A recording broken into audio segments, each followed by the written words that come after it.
on peut réfléchir quelques secondes sur ce passage où il est dit que Jésus allait de lieu en lieu. Réfléchissons un instant. Alors la Bible nous dit certes que des foules venaient à Jésus, mais ce passage nous dit que Jésus prenait le temps et d'aller de lieu en lieu. Et c'est vraiment ce cœur de Jésus d'aller vers toi pour dire « je vois ton besoin ». Et j'aime bien cette expression qui dit « il va pour faire du bien ». Il va pour faire du bien. Quel cœur de compassion. Quel amour pour chacun d'entre nous. Et je continue, je vous rassure, ce n'est vraiment pas la prédication de ce matin, mais ce passage ne dit pas « Jésus va vers ceux qui sont corrects ». La Bible ne dit pas que Jésus va vers ceux qui sont sages. Elle ne dit pas « Jésus va vers ceux qui, ceux qui sont bien habillés ». La Bible ne dit pas « Jésus va vers une certaine catégorie ». Jésus va de lieu en lieu, il fait du bien. Et je ne sais pas ton besoin ce matin, mais sache que Jésus veut te faire du bien. Amen. Jésus veut te faire du bien. Amen. Alléluia. Et lui seul sait le faire et il le fait de manière merveilleuse. Amen. Encore une fois, je vous accueille dans sa présence et nous continuons ce culte. Nous allons apporter au Seigneur ce que nous lui avons préparé. Nous allons apporter nos offrandes ce matin. Rappelons-nous, donnons avec joie au Seigneur. Les offrandes, elles sont volontaires. Apprenons à donner au Seigneur, apprenons à semer dans le royaume de Dieu. Vous savez, le fait de donner, le fait de prier, le fait de servir Dieu, c'est comme un ensemble qui contribue à l'avancement du royaume de Dieu. Il y a plusieurs moyens de donner, compte bancaire, le panier, j'invite les bien-aimés, ou alors, pour être un peu plus à la pointe, on va dire, le QR code qui normalement s'affiche, voilà. Vous pouvez le faire même du bord de la rue, ça marche apparemment, c'est ce qu'on m'a dit. Et donc, on veut apporter nos offrandes au Seigneur, nous voulons prier pour les offrandes ce matin. Alléluia. Seigneur, tu fais tellement pour nous et merci pour cette parole que tu nous rappelles ce matin où il est dit que tu vas de lieu en lieu et tu fais du bien. Et Seigneur, nous ne pouvons rien te donner qui pourrait, Seigneur, être à la hauteur de ton sacrifice pour nous. Mais je te loue de ce que tu ne t'es pas arrêté à ton sacrifice à la croix. Merci parce que chaque jour tu fais du bien. Merci parce que tu es palpable dans nos vies. Merci parce que lorsque nous tombons, tu nous relèves. Merci Seigneur parce que tu nous fortifies et merci pour ce privilège de participer à ce que toi tu fais. Ce matin, bénis ces offrandes. Seigneur, c'est toi qui bâtis cette église. Bénis cette offrande, Seigneur, et que cette offrande soit semée dans ce que tu fais ici à Ransard et au-delà. Que cette offrande bénisse l'œuvre de Dieu, Seigneur. Et je prie que dans ta sagesse, toi tu diriges, Seigneur, pour l'utilisation de ces offrandes. Seigneur, à chaque main qui donne, bénis au-delà. Merci parce que toi, Seigneur, tu ne t'y connais pas en addition, mais tu ne fais que de la multiplication. Je te loue, Jésus. Seigneur, beaucoup veulent donner, mais parfois, nous savons que c'est difficile. Confonds, Seigneur, et bénis également ces personnes. Alléluia. Merci, Seigneur. Amen. Amen. Pendant que nos bien-aimés passent, pour ceux qui vont donner dans le panier, j'aimerais partager de courtes annonces et puis aller directement au message de ce matin. Alors, vendredi prochain, nous avons notre réunion de prière. Nous sommes à la fin du mois de juin déjà, donc nous terminons le premier semestre de l'année 2023. Vendredi prochain, donc, le 30 juin, à 19h, réunion de prière et d'intercession. Et je vais aussi l'annoncer, dans 2 semaines, nous aurons notre semaine de jeûne et de prière. Et donc, à partir de vendredi, et également dimanche prochain, je vais un peu dire comment nous devons nous préparer pour cette semaine de jeûne et de prière qui va arriver très vite. Mais pour l'heure, vendredi prochain, donc, réunion de prière et d'intercession. Samedi, nous voulons accompagner Grégory et Jessica qui vont s'unir devant le Seigneur, qui vont d'abord passer par la commune à 11h. Pour ceux qui sont disponibles, je vous encourage à aller les encourager. Donc ce sera à la commune des Auprels, rue Président Kennedy 150. Je crois avoir vu Grégory ce matin. Voilà, ils sont là tous les deux. Très bien, Jessica là. Ça va Grégory? Tout va bien? Ok, dernière ligne droite. T'es sûr, tu y vas? D'accord. Ok, rendez-vous samedi prochain, 11h à la commune et 16h ici, la cérémonie, la bénédiction. Donc ça c'est pour vendredi, samedi mariage, dimanche Nous avons rendez-vous avec le Seigneur en ce lieu. Ce sera notre culte. Samuel nous apportera la parole. Et nous faisons un saut vers la semaine du 10 juillet. Et donc, nous, on commence l'été par le jeûne et la prière. D'accord ? En lieu et place de barbecue, nous, on dit on veut jeûner. Amen. Amen. Est-ce qu'en ce lieu, des hommes et des femmes veulent jeûner ? Alléluia, je vous rassure, on ne jeûne pas pour le plaisir de jeûner. Nous voulons jeûner afin que le ciel soit de plus en plus ouvert dans nos vies, dans cette assemblée, et nous nous attendons à de grandes choses de la part du Seigneur. Et donc, l'idée, c'est de jeûner mardi, mercredi, jeudi, et de nous retrouver tous les soirs, donc de ces 3 jours à 19h ici, pour prier. Nous allons bientôt partager avec vous une thématique qui sera notre fil conducteur pendant toute cette semaine de jeûne et de prière. Et nous terminerons en apothéose. Alors, pendant qu'il y aura le feu d'artifice à Paris, parce que ce sera le 14 juillet, nous, ici, on va faire une veillée de prière. Qu'est-ce que vous en dites ? Alléluia. Nous commencerons à 22h jusqu'à 2h du matin. On y va crescendo. La dernière fois, officiellement, on devait s'arrêter à 1h. On allait à 1h30. Cette fois-ci, ce sera à 2h. Et un jour, on va prier jusqu'au petit matin. Amen. Amen. Et je vous prie de croire qu'il y aura l'action du Saint-Esprit. Dieu va agir au milieu de nous, parce que c'est ce qu'il veut faire dans nos vies et dans cette assemblée. Et ce sera tout pour les annonces. Et je vous invite avec moi à prier pour la parole de Dieu ce matin. Nous voulons ensemble, comme Marthe, venir au pied du Seigneur. Alléluia, alléluia, alléluia. Alléluia, Seigneur, ce matin, c'est dans la position de Marie que nous venons. C'est dans la position de Marie que nous venons. À tes pieds, aux pieds du Maître. Recevant ce que tu as pour nous. Nourrissant nos âmes. Ouvrant nos yeux spirituels. Ouvrant nos oreilles spirituelles. Rencontrons nos pensées. Rencontrons les sentiments de nos cœurs. Seigneur, nous conduisons par le Saint-Esprit. Ce matin, Seigneur, tout comme Marie s'est assise à tes pieds, nous voulons, Seigneur, que notre vision la plus proche, c'est toi, ta volonté, le royaume de Dieu. Ce matin, viens changer notre perspective. Saint-Esprit, toi, parle au cœur ce matin. Merci, Seigneur. Amen. Amen. Ce matin, j'aimerais continuer une série de messages que j'ai commencé en début d'année. Rappelez-vous, nous sommes en train de voir les lois spirituelles du royaume de Dieu. Est-ce que vous en rappelez ? Oui, non ? Ok, d'accord, très convaincant. Et donc, aujourd'hui, je vais continuer cette série d'enseignements. Alors, un petit rappel, puisqu'on semble avoir oublié.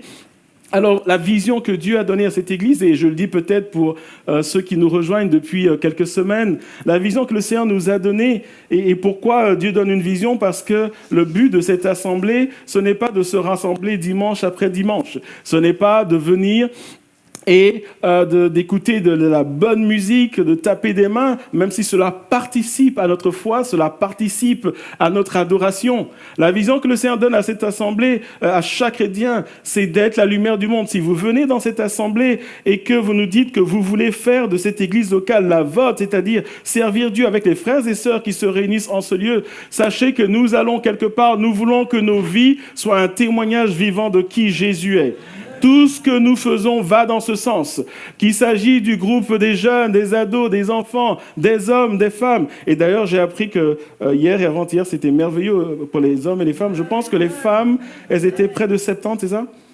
C'est près de 70 femmes. Et les hommes, hier, ils étaient une trentaine. Combien ? Alors, on passe dans la trentaine. Ils étaient nombreux. Amen. Amen. Et merci Seigneur pour ce qu'il fait pour ces temps de communion fraternelle. Ces temps sont là pour nous bénir, pour créer des liens fraternels. Mais il y a un objectif à tout cela. C'est que nous puissions vivre notre foi de manière palpable. Amen. Mais également que cela puisse se déverser dans notre génération, dans la vie de nos contemporains. Quand nous regardons autour de nous, que de souffrances. Non pas forcément une souffrance visible, mais aussi une souffrance invisible. Il n'a qu'à regarder nos propres vies. Et nos contemporains également vivre des choses et le Seigneur veut pouvoir toucher ces vies comme il nous a touchés. Et c'est à cela que nous travaillons, c'est la raison d'être de cette Église. Jésus appelle des disciples et Jésus veut faire de nous des disciples et Jésus nous appelle à faire des disciples. Et un disciple, Jésus l'a dit, un disciple c'est quelqu'un qui porte du fruit. Quand on dit à Jésus c'est quoi un disciple? Jésus dit c'est quelqu'un qui porte du fruit et qui glorifie mon Père qui est dans les cieux. Et lorsque nous parlons de fruits, nous parlons de cœur transformé. Nous parlons de vie transformée. Le Seigneur dit, il veut agir dans nos vies afin que lorsque nos contemporains nous voient, qu'ils le voient lui, qu'ils soient attirés à lui, que les cœurs vides qui nous entourent soient remplis de la présence de Dieu au travers de nos vies. Et pour cela, nous sommes en train de regarder à des lois spirituelles que le Seigneur Jésus lui-même, il a énoncées tout au début de son ministère. Rappelez-vous le contexte. Jésus est d'abord tenté par le diable au désert.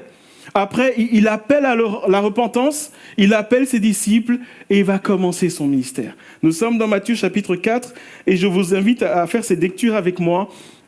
Matthieu chapitre 4, versets 23 à 25. Jésus parcourait toute la Galilée. On voit encore que Jésus est en mouvement. De la même manière que Jésus est en mouvement, l'Église aussi est appelée à être en mouvement. Amen. Jésus parcourait toute la Galilée, enseignant dans les synagogues, prêchant la bonne nouvelle du royaume et guérissant toute maladie et toute infirmité parmi le peuple. Et aujourd'hui, en 2023, nous pouvons encore vivre ces choses. Amen. Verset 24. Sa renommée se répandit dans toute la Syrie et on lui amenait tous ceux qui souffraient de maladies et de douleurs de divers genres, des démoniaques, des lunatiques, des paralytiques, et il les guérissait. Verset 25, une grande foule le suivit de la Galilée, de la Décapole, de Jérusalem, de la Judée et d'au-delà du Jourdain. Nous sommes au chapitre 5 maintenant, qui fait la suite de la fin du chapitre 4 que je viens de lire. Voyant la foule, Jésus monta sur la montagne et après qu'il se fut assis, ses disciples s'approchèrent de lui. Puis ayant ouvert la bouche, il les enseigna et dit « Heureux les pauvres en esprit, car le royaume des cieux est à eux. Heureux les affligés, car ils seront consolés. Heureux les débonnaires, car ils hériteront la terre. Heureux ceux qui ont faim et soif de la justice, car ils seront rassasiés. Heureux les miséricordieux, car ils obtiendront miséricorde. Heureux ceux qui ont le cœur pur, car ils verront Dieu. Heureux ceux qui procurent la paix, car ils seront appelés fils de Dieu. Heureux ceux qui sont persécutés pour la justice, car le royaume des cieux est à eux. Ça, c'est moins religion. Verset 11. Heureux serez-vous lorsqu'on vous outragera, qu'on vous persécutera, qu'on dira faussement de vous toutes sortes de mal à cause de moi. Réjouissez-vous et soyez dans l'allégresse, parce que votre récompense sera grande dans les cieux, car c'est ainsi qu'on a persécuté les prophètes qui ont été avant vous. Et Jésus continue son discours. Alors moi, je parle, je m'arrête, je fais des commentaires, mais Jésus a un flot continu. Et lorsqu'il énonce ces 8 lois spirituelles, il leur dit pourquoi il a énoncé ces 8 lois. Il leur dit au verset 13, « Vous êtes le sel de la terre. » Dis à ton voisin, « T'es le sel de la terre. » Alléluia. Mais si le cerf perd sa valeur, avec quoi la lui rendra-t-on?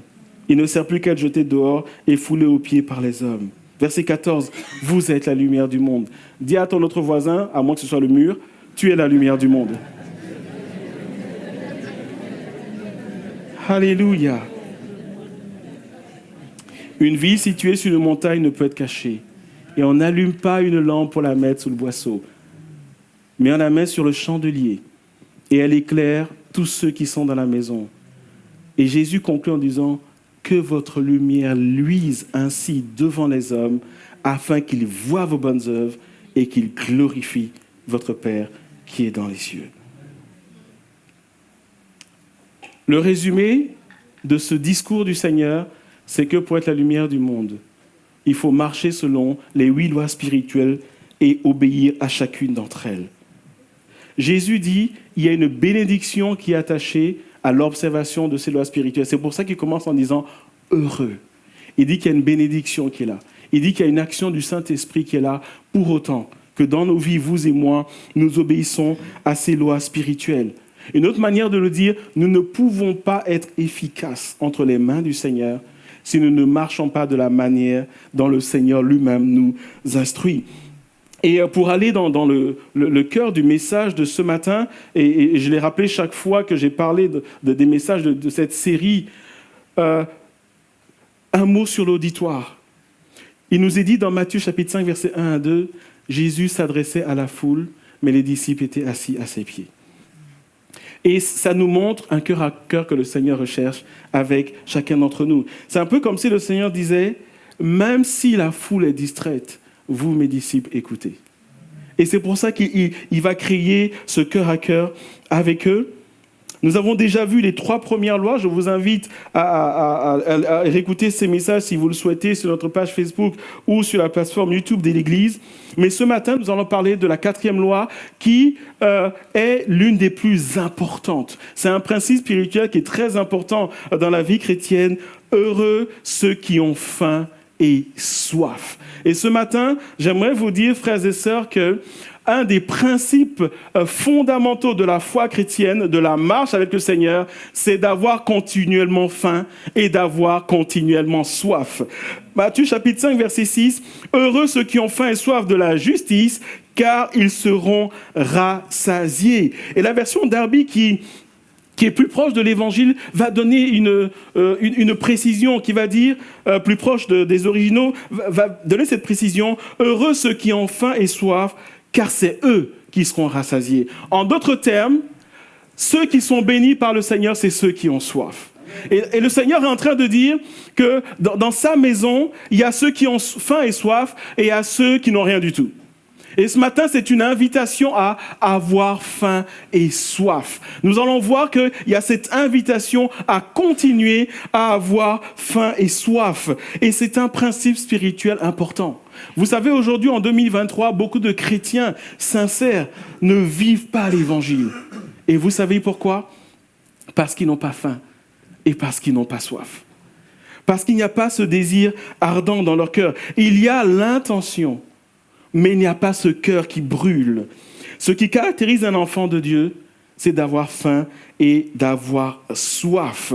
Et lorsque nous regardons dans la parole de Dieu, nous avons beaucoup d'exemples d'hommes et de femmes de Dieu qui ont eu soif de choses vaines, qu'il s'agisse d'hommes, de femmes de Dieu, ou qu'il s'agisse d'êtres spirituels. Je pense à Lucifer, par exemple, qui avait faim et soif de gloire. Il avait faim et soif de la gloire de Dieu. Nous avons un exemple comme Nebuchadnezzar, qui était un roi païen, mais lui, il avait soif de grandeur.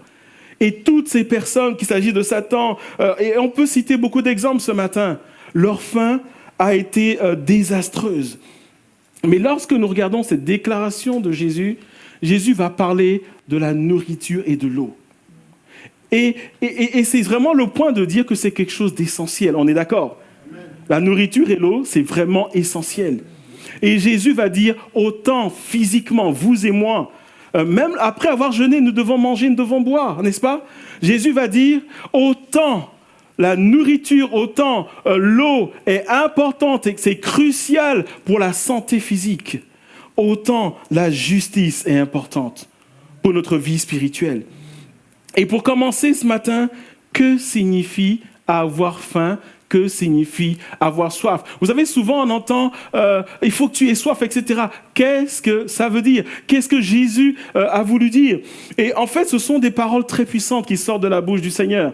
Mais je dirais que dans notre monde occidental, c'est quelque chose que nous avons du mal à comprendre. Parce que vous et moi, quand nous disons « nous avons faim », qu'est-ce que nous faisons ? Quand nous sommes à la maison, nous allons ouvrir le frigo, exact ? Ou alors on dit « maman, qu'est-ce qu'on mange ?» Exact. Surtout en ce moment, il fait très chaud. Quand on a soif, qu'est-ce qu'on fait ? Eh bien, on va prendre une boisson ou on se met sur la terrasse et puis on boit. C'est ce qu'on fait. En fait, ça ne nous coûte absolument rien. Il n'y a pas d'effort derrière. Mais lorsque Jésus parle à ses contemporains, rappelez-vous, nous sommes dans un contexte de la Palestine où c'est désertique par endroits où il y a des rochers. Lorsque Jésus dit à ces hommes et ces femmes et ces enfants qui l'écoutent, « Heureux ceux qui ont faim et soif », en fait, Jésus est en train de parler du fait d'être affamé, du fait d'être assoiffé. Jésus leur dit, est-ce que vous vous rappelez lorsque parfois il fait super chaud, c'est désertique, vous êtes en train de voyager, vous n'avez plus d'eau dans votre gourde, vous avez terminé vos provisions, est-ce que vous vous rappelez comment ça se passe à l'intérieur ? comment ça vous taraude de l'intérieur et ça vous brise. Vous n'avez plus de force. Jésus dit, ceux qui sont bénis, ce sont ceux qui sont affamés, où il y a ce désir ardent, où il y a ceux qui disent, j'en veux plus, Seigneur. Jésus dit, il y a un secret qui est là. Les chrétiens qui sont bénis, qui vivent des choses, c'est ceux qui disent, Seigneur, j'en veux plus. Seigneur, j'en veux encore. Seigneur, il y a quelque chose qui monte en moi. Seigneur, je veux plus, je veux plus. Je vous donne un exemple qui n'est pas dans les versets qui vont apparaître à l'écran. Connaissez-vous cette histoire de Jacob qui vit quelque chose de surnaturel? Il est visité par un ange. Ça vous parle? Ça vous parle? Et là, il y a une lutte. Quelle drôle d'idée de se battre avec un ange. Mais bon, Jacob l'a fait quand même. D'accord? Il se bat avec un ange. L'ange le frappe à la hanche. Ça fait hyper mal. Mais qu'est-ce qu'il fait? Il dit, je ne te laisserai pas partir tant que tu ne m'auras pas béni. Et ça, c'est un cœur de quelqu'un qui dit, je suis affamé de toi, Jésus. J'en veux plus de toi, Seigneur. Et on peut aussi avoir l'exemple de David, le roi David. Alors David, c'est qui? C'est l'homme selon le cœur de Dieu. Un exemple pour la foi chrétienne. Un cœur pour le Seigneur. Il a été oint roi. Dieu bénissait tout ce qui touchait. Il a écrit le psaume 123 qu'on peut encore lire aujourd'hui. L'Éternel est mon berger. Et David, quand on regarde sa vie, il avait vraiment une relation avec Dieu. Mais regardons ce qu'il dit dans le psaume 63, verset 2. Ô Dieu, tu es mon Dieu, je te cherche. Mon âme a soif de toi. Mon corps soupire après toi dans une terre aride desséchée sans eau. David nous instruit que la faim et la soif ne diminuent jamais. Lorsque tu marches avec le Seigneur, la faim et la soif ne diminuent jamais. Et avant de continuer ce message, rappelons-nous que dans l'auditoire, il y avait les disciples de Jésus. Ceux qui le connaissaient, il les avait choisis, ceux avec qui il avait un début d'intimité, de proximité. Mais il y avait ceux qui ne le connaissaient pas. Mais cette parole, elle s'adresse à tout le monde. Et ce matin, je m'adresse à tous ceux qui sont en ce lieu, qui m'écoutent ce matin. Et peut-être qu'ils vont m'écouter, je ne sais pas, de manière via la technologie dans les heures, les jours, les semaines à venir. Si tu cherches Dieu, si tu ne connais pas Jésus était là ce matin, si tu cherches Dieu, je te dis ce matin, continue, tu vas le trouver. Continue si tu vas le trouver. Dimanche après dimanche, il y a des personnes qui viennent et qui disent « Je suis vide à l'intérieur, je cherche quelque chose. » Je te dis ce matin, ce que tu cherches, ce n'est pas quelque chose, c'est Jésus que tu cherches. Et Jésus va te laisser trouver par toi. N'arrête pas, continue, parce que Jésus dit, si tu as faim et soif de lui, si à un moment tu n'en peux plus et tu cries à lui, il va se laisser trouver. Il va se laisser trouver.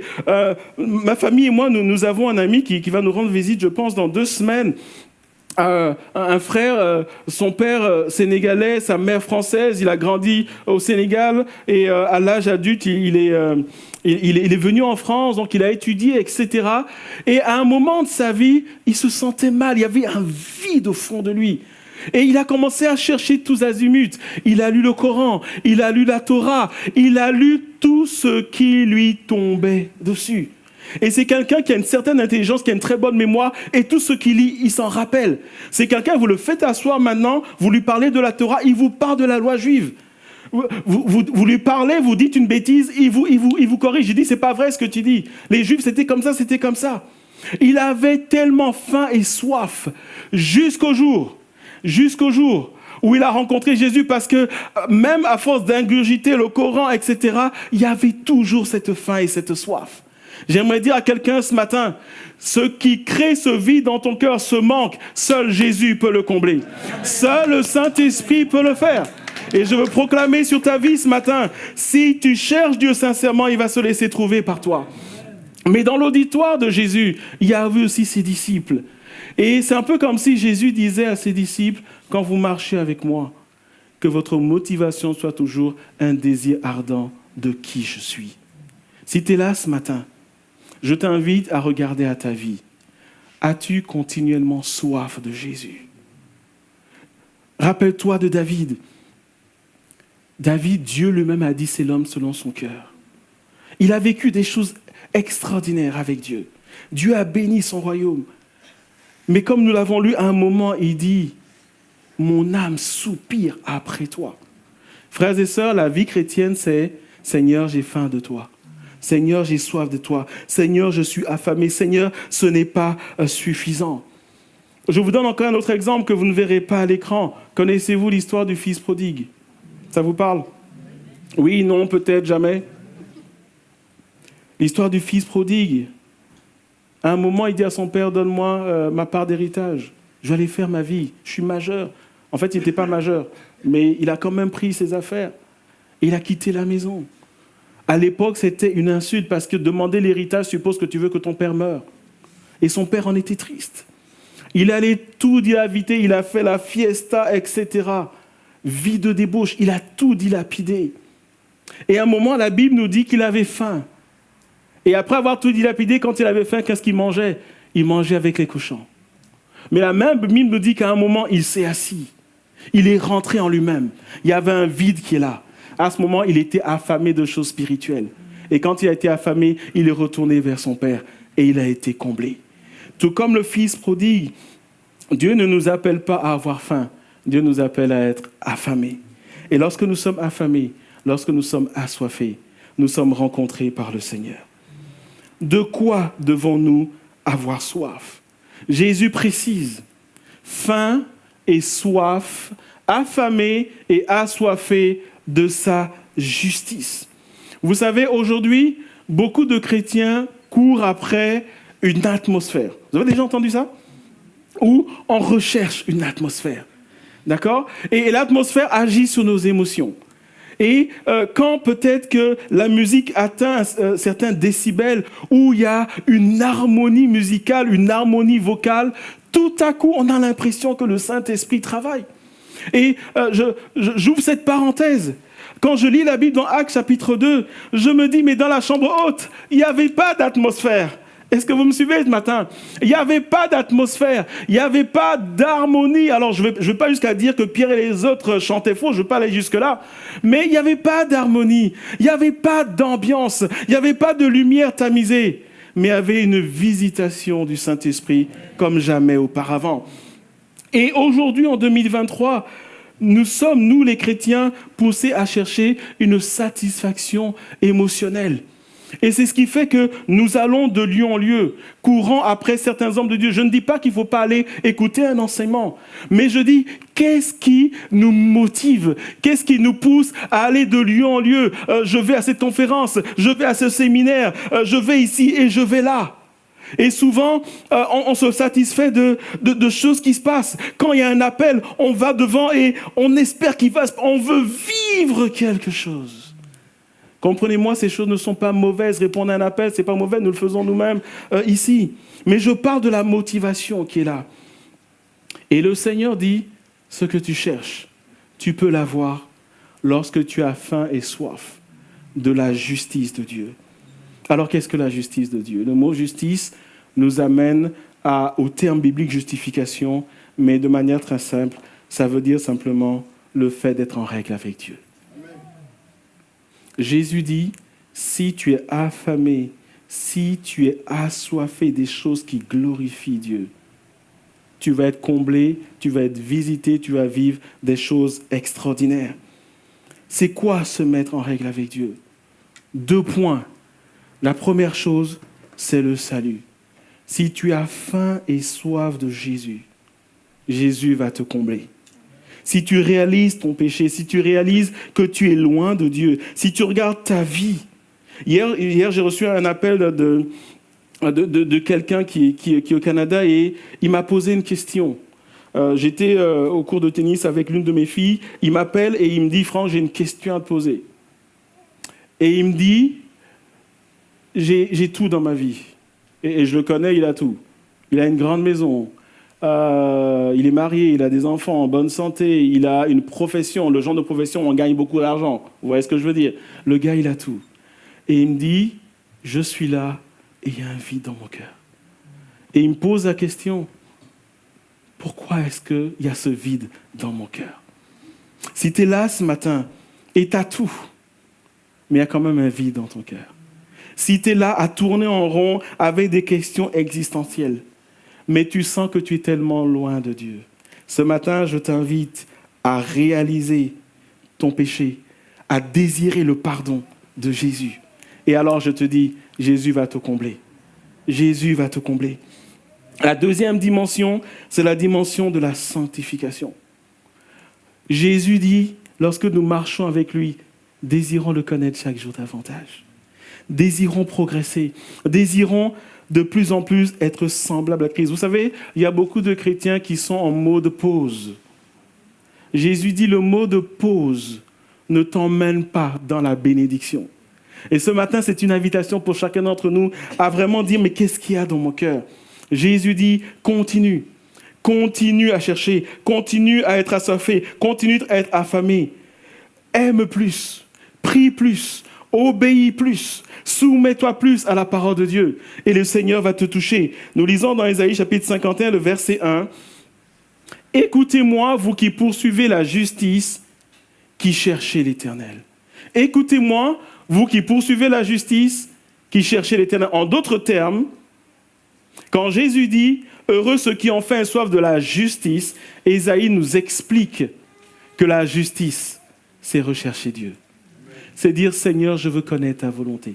Seigneur, je veux marcher avec toi. Seigneur, je veux t'aimer. » Poursuivre la justice, c'est chercher Dieu. C'est le connaître. C'est réaliser que Dieu est grand. Et de dire « Seigneur, cette partie de toi que je ne connais pas, je veux la connaître. » Moïse a vécu des choses extraordinaires. Et la plupart d'entre nous, on aimerait vivre le 10e de ce que Moïse a vécu. Mais à un moment, Moïse dit à Dieu, « Fais-moi voir ta gloire. » En d'autres termes, « Seigneur, j'en veux plus. J'en veux plus. » Et c'est cette parole que nous lisons dans Matthieu 6, 33. « Recherchez d'abord le royaume de Dieu. » Et il y a une promesse. Il y a une bénédiction qui t'attend. Notre part à nous, c'est de rechercher. Notre part à nous, c'est d'aspirer. Dans Jean chapitre 4, verset 34, Jésus dit, « Ma nourriture est de faire la volonté de celui qui m'a envoyé et d'accomplir son œuvre. » À la question, mais affamé de quoi? Jésus dit, cherche la volonté de Dieu. Est-ce que dans ta vie, tu fais la volonté de Dieu? Est-ce que dans tes décisions, tu fais la volonté de Dieu? Est-ce que dans ton mariage, tu fais la volonté de Dieu? Les jeunes qui sont ici, est-ce que vous faites la volonté de Dieu? Vous avez été enseignés pour la plupart depuis votre jeune âge. Et maintenant que vous êtes en âge de raison, est-ce que votre vie, elle est empreinte de l'attitude de vos camarades à l'école, à l'UNIF ou ailleurs? Ou est-ce que votre désir, c'est de marcher avec le Seigneur? Et quand on va plus loin, lorsqu'on est affamé et assoiffé, quel en est le résultat? Lorsque on cherche sincèrement le Seigneur, quel en est le résultat? Jésus dit, vous serez rassasiés. Alors pour nous, ça a l'idée de t'as mangé et tu es répu. Mais le mot que Jésus utilise à ses contemporains, quelque part, il les compare à des animaux. Parce que le mot que Jésus utilise, c'est un mot qu'on utilise pour les animaux. Et l'image est la suivante. Tu prends un animal qui a faim, tu lui donnes à manger, et tu lui donnes tellement bien à manger qu'il est répu et qu'il s'engraisse.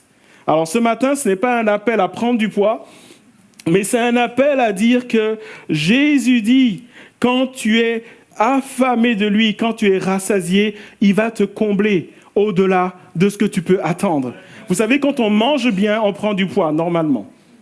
D'accord? Si on oublie d'aller à la salle de sport, on prend du poids. D'accord? Et Jésus dit, si vous venez à voir, et il y a toujours cette recherche qui est au fond de vous, ce désir de m'honorer, je vais faire des choses que vous ne vous attendez pas. Jésus dit, vous allez prendre du poids spirituellement. Il y a une dimension de bénédiction qui s'ouvre lorsque nous venons à Jésus et nous dit, Seigneur, j'ai soif de plus. Seigneur, j'ai soif de toi. Et quand nous sommes rassasiés, c'est rassasié de quoi? De justice, puisqu'il dit d'avoir faim et soif de la justice. Jésus dit, quand on le recherche, on le trouve. Et quand il nous bénit, nous le désirons davantage. Et je donne une image, on a ici des mamans italiennes, n'est-ce pas? On a des mamans italiennes ici. Oui, on a aussi des mamans africaines, etc. Et comme dans toute famille, souvent, qu'est-ce qui se passe? Peut-être après ce culte, rendez-vous chez maman, et après avoir mangé, souvent, il y a une tarte, il y a un bon dessert. Il y a toujours une maman qui a une spécialité. On est d'accord avec ça ou pas? Oui ou non? Non?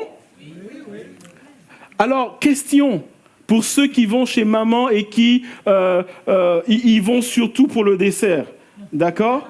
Quand vous mangez le dessert, et que le week-end passe et que le dimanche suit, est-ce que vous n'y allez plus ou vous continuez à y aller?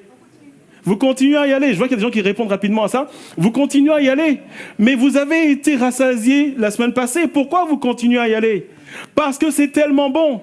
C'est tellement bon que quand tu as été béni, tu as goûté à ça, tu dis « j'en veux plus ». Exact. Jésus dit « si tu es affamé, tu es assoiffé, tu seras rassasié. Il va te combler et ce sera tellement merveilleux que tu vas dire « Seigneur, comme le gâteau de maman, j'en veux encore plus ». Alléluia. Il y a une promesse pour les enfants de Dieu ce matin.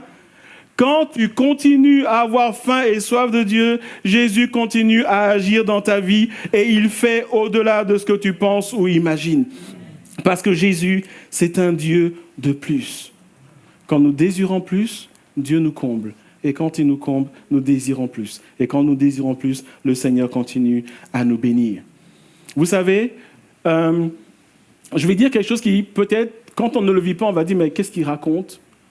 Vous savez, quand Dieu nous bénit, on arrive à un moment où nous-mêmes, on est étonnés de ce que Dieu fait. Tu es là tranquille. Parfois, tu es dans tes craintes, dans tes délires, et la bénédiction frappe à ta porte. Pourquoi? Parce qu'il y a quelque chose qui est là en toi. Tu dis, Seigneur, je veux plus de toi. Parfois, tu es là, tu pries, et parce que tu es humain, tu imagines des blocages, etc.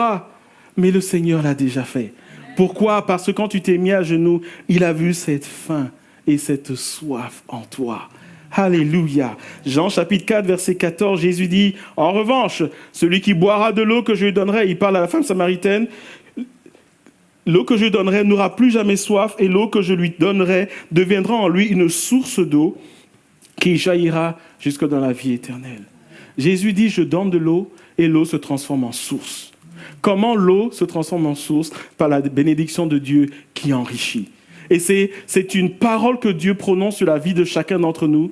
Il veut toucher nos vies, il veut semer en nous, mais quand Dieu sème en nous, ça produit toujours quelque chose de merveilleux. Jean chapitre 6, verset 35, Jésus leur dit, « C'est moi qui suis le pain de vie, celui qui vient à moi n'aura jamais faim, et celui qui croit en moi n'aura jamais soif. » Et pour terminer ce message, comment savoir si j'ai encore faim et soif? Quel est le baromètre? Si je demande dans cette salle qui a faim et soif, tout le monde va lever la main. Mais la question c'est, comment toi et moi nous pouvons savoir si nous avons encore faim et nous avons encore soif? Dans Jérémie chapitre 15, verset 16, le prophète Jérémie nous dit ceci. En s'adressant à Dieu, il dit, « Tes paroles se sont présentées à moi et je les ai dévorées. » Alors, ça ne veut pas dire qu'il a mangé la Bible, c'est pas ça, ça ne veut pas dire ça. Ça ne veut pas dire qu'il a mangé du papier. Il n'est pas devenu papivore, ce n'est pas le but. Mais ce qu'il est en train de dire, c'est que quand la parole de Dieu lui est présentée, il en veut plus. Il dit, Seigneur, je veux ta parole. Je veux me nourrir de ta parole. Je te pose la question ce matin, as-tu faim de la parole de Dieu? As-tu faim de la parole de Dieu? Est-ce que tu la dévores? Est-ce que quand tu vas devant ta Bible, tu vas avec appétit ou tu vas avec c'est lourd, je suis fatigué, etc. C'est un signe si tu as faim et soif. Pourquoi? Parce que quand tu médites la parole de Dieu, elle te fait tellement de bien que quand tu sors de là, quand tu as fini le boulot, l'école, etc., tu veux juste un temps où tu viens dans la présence de Dieu. Et je ne vous parle pas ce matin d'une lecture suivie. Je vous parle de temps où tu médites et le Saint-Esprit commence à te parler. Et à un moment, tu regardes ta montre, tu dis, quoi, ça fait déjà 30 minutes. Et tu es comblé, et tu vas bien, et le Saint-Esprit remet tes pensées en place. Là où il y avait la crainte, tu lis la parole de Dieu, et ton cœur est apaisé. Et quand tu sors de là, tu dis c'est trop bon. C'est comme le gâteau de maman, c'est trop bon, j'y retourne. Et ce matin, quelle est la place de la parole de Dieu dans ta vie? Est-ce que tu as faim de la parole de Dieu? Si tu n'as pas faim de la parole de Dieu, signal rouge ce matin. Tu es en train de dépérir spirituellement. Attention à cela. Ensuite, comment est-ce que tu te comportes dans l'épreuve? Vous savez, nous les chrétiens, on est les champions quand tout va bien. Quand tout va bien, le Seigneur est sûr de compter sur nous. Mais quand ça va moins bien, on lâche sa main. Et Proverbe chapitre 27, verset 7 nous dit, « Celui qui est rassasié piétine le rayon de miel, tandis que celui qui a faim trouve doux tout ce qui est amer. » Est-ce que vous êtes trouvé dans une situation, peut-être que ça ne vous parlera pas trop, dans une situation où, comme disent les jeunes, vous avez la dalle, d'accord? Maman n'est pas là, le frigo est vide, vous n'avez pas de sous pour aller acheter, et tout ce qu'il y a dans le frigo, c'est le truc que vous n'aimez pas manger. Vous savez, on est tous un peu comme ça, moi je mange ceci, moi j'aime pas celle-là, etc., etc. On est tous comme ça, n'est-ce pas? Oui ou non? Ok, on est tous comme ça. Est-ce que vous êtes déjà arrivé où le seul truc à manger, c'est le truc qui passe difficilement? Moi, ça m'est arrivé plusieurs fois. Et vous savez quoi? J'ai fermé les yeux, j'ai avalé. Parce que j'avais faim. Est-ce que vous me suivez? Quand tu as vraiment faim, tu manges tout ce que tu trouves. Quand tu as faim et que tu ne trouves pas et tu dis ça va, c'est que tu n'as pas faim. Vous me suivez? Parce que quand tu as vraiment la dalle, on te dit il y a juste un pain rassis, tu fermes les yeux, tu manges quand même. Parce que tu as faim. Et ce passage nous dit, quand tu es dans l'épreuve, est-ce que tu lâches la main de Dieu ou tu dis, Seigneur, je ne comprends pas, mais je continue? Quand tu dis, Seigneur, je ne comprends pas, mais je continue, la faim et la soif demeurent. Et la bénédiction, elle est devant toi. Alors, je parle de moments où parfois on pleure. Je ne parle pas de moments où on est content, où tout va bien. Je parle de moments où on pleure. D'accord?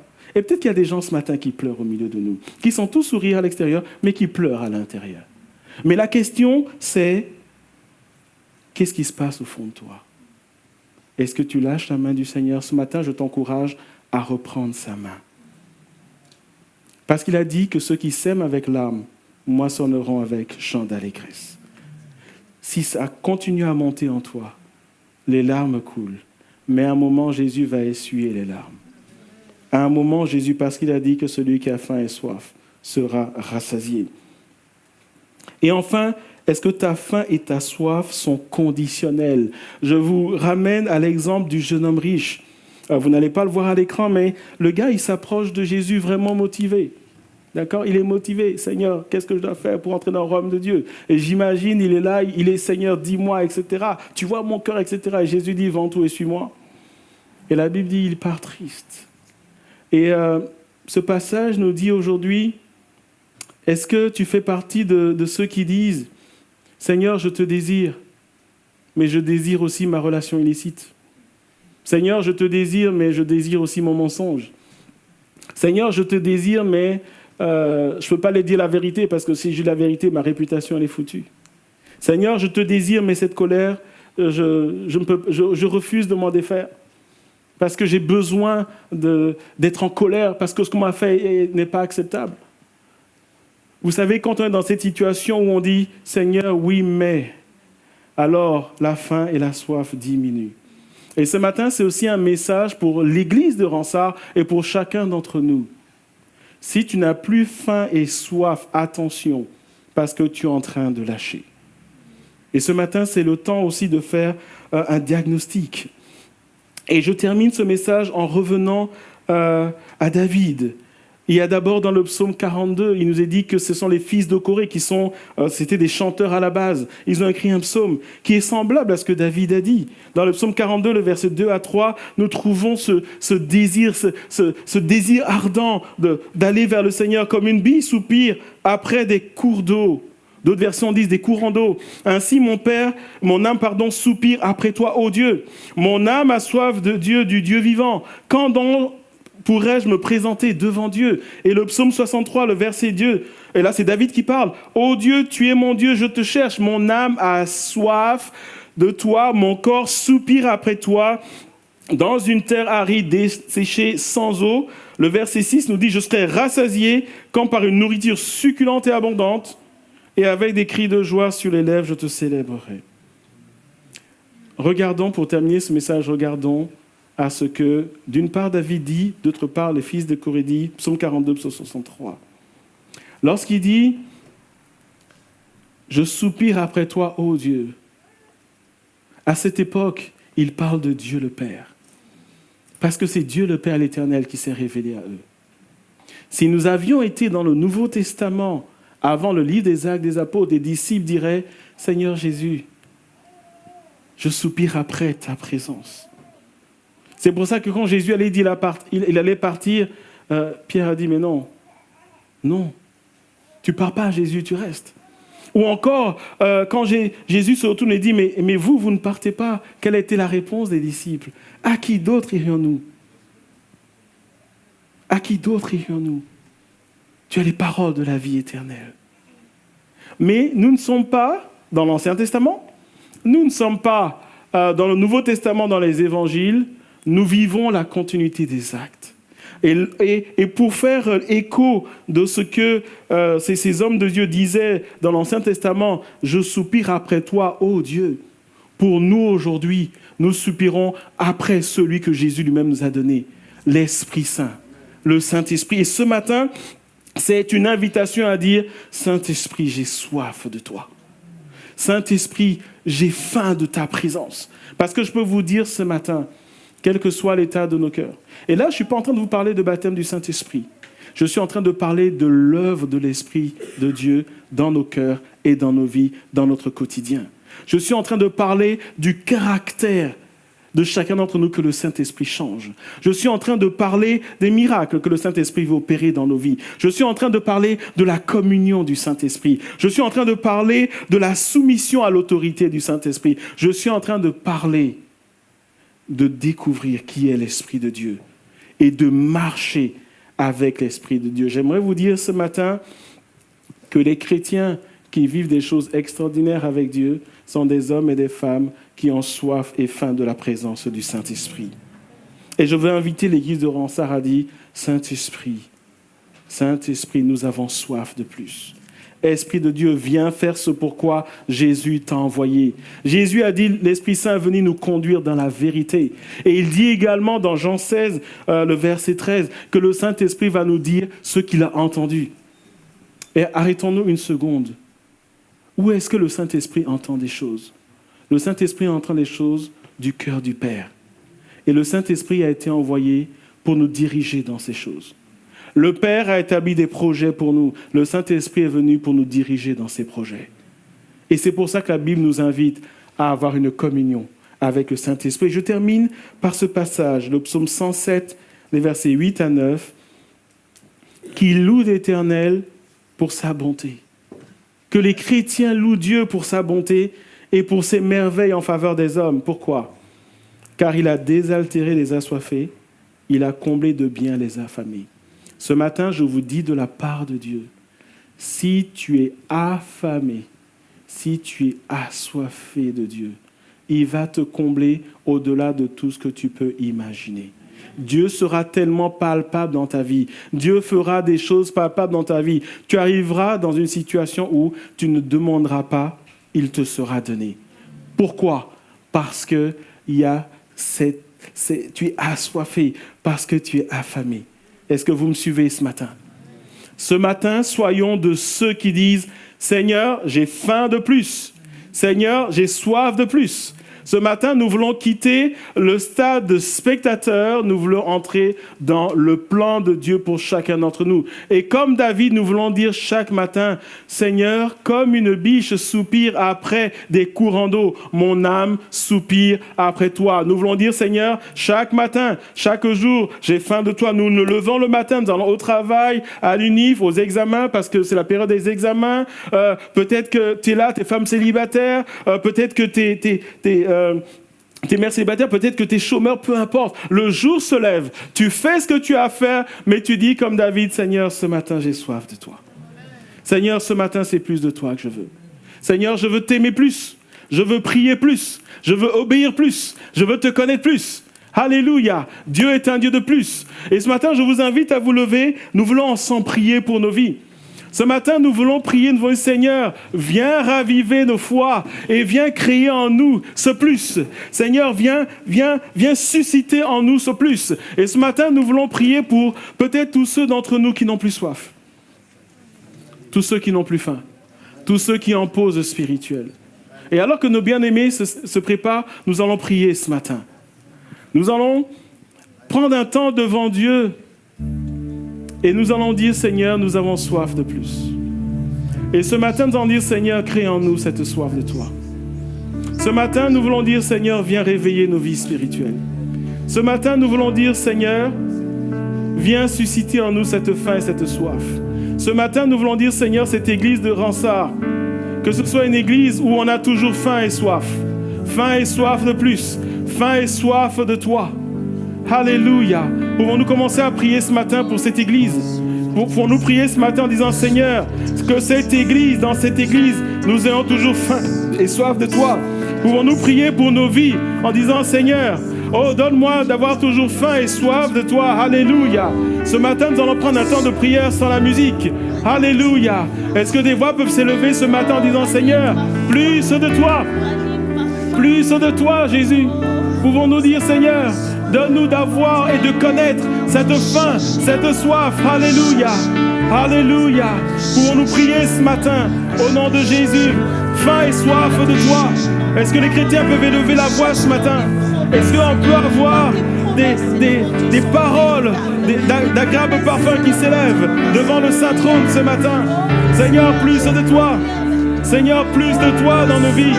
Est-ce que ce matin tu peux dire à Jésus, Seigneur, plus de toi. Seigneur, suscite cette faim, cette soif en moi. Alléluia, alléluia, alléluia, alléluia. Seigneur, ce matin nous nous tenons devant toi et nous disons plus de toi, Jésus. Nous disons plus de toi, Jésus.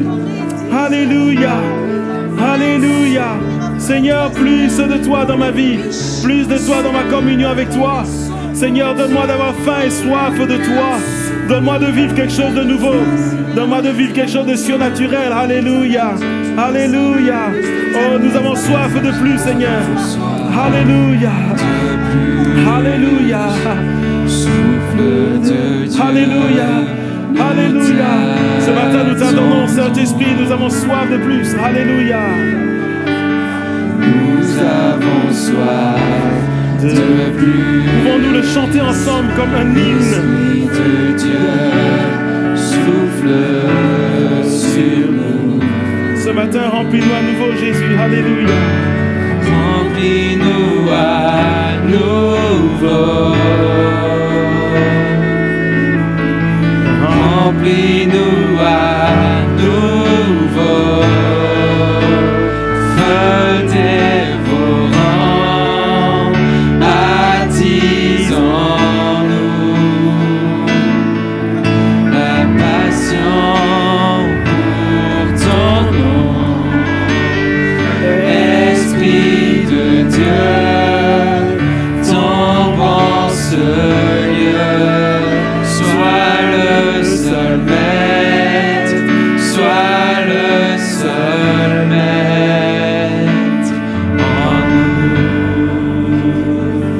Ce matin, viens comme un vent violent, Jésus, nous réveiller. Alléluia. Viens comme un vent violent, nous revêtir de ta puissance. Viens revêtir de ta puissance ce matin. Délivre les captifs, libère-nous pour te louer. Seigneur, envoie ta gloire. Seigneur, envoie ta gloire. Feu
yeux tombent en ce lieu. Sois le seul maître, sois le seul maître. Ce matin, Saint-Esprit, viens rafraîchir. Saint-Esprit, viens ranimer. Saint-Esprit, viens relever. Saint-Esprit, viens donner faim et soif.